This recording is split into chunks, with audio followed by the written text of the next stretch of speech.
নমস্কার বন্ধুরা, তোমরা সবাই কেমন আছো? আশা করি খুব ভালো আছো। আমিও খুব ভালো আছি। চলে এলাম ছোট্ট একটা ভিডিও নিয়ে, আর সূর্য সম্পাদ চ্যানেলে তোমাদেরকে স্বাগত জানিয়ে আজকের ভিডিওটা শুরু করতে চলেছি চিকেন পকোড়া রেসিপি। তাই দেখতে থাকো পুরোটা। আমি আগে থেকে আমি সব কিছু মেখে রেখেছিলাম আধ ঘন্টা মতো।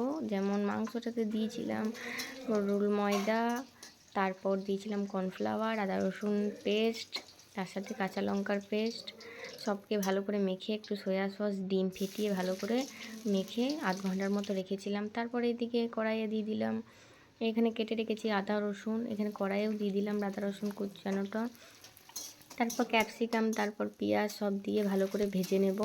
বেশি ভাজলে কিন্তু চলবে না, একটু কাঁচা কাঁচা ভাব রাখতে হবে যাতে খেতে একটু ভালো লাগে, মুখের মধ্যে একটু লাগলে তবেই ভালো লাগবে খেতে।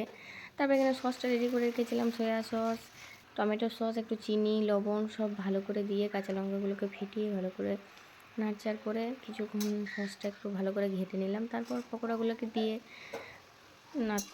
নাড়তে থাকলাম। তারপর একটু নাড়চাড় করে একটু সসটার মধ্যে ভালো করে ভেজে তারপর একটু জল দিয়ে দিলাম যাতে মাংসর ভিতরে যেন একটু মানে নুন ঝালটা একটু ঢুকে। তারপর এখানে কর্নফ্লাওয়ার গুলিয়ে রেখেছিলাম, কর্নফ্লাওয়ারটা দিয়ে দিলাম। এখানে আমার হয়ে গেল চিলি চিকেন। দেখুন এখানে আমি আমার মেয়েকে খেতেও দিয়ে দিচ্ছি। কত সুন্দর রঙটা এসছে দেখুন।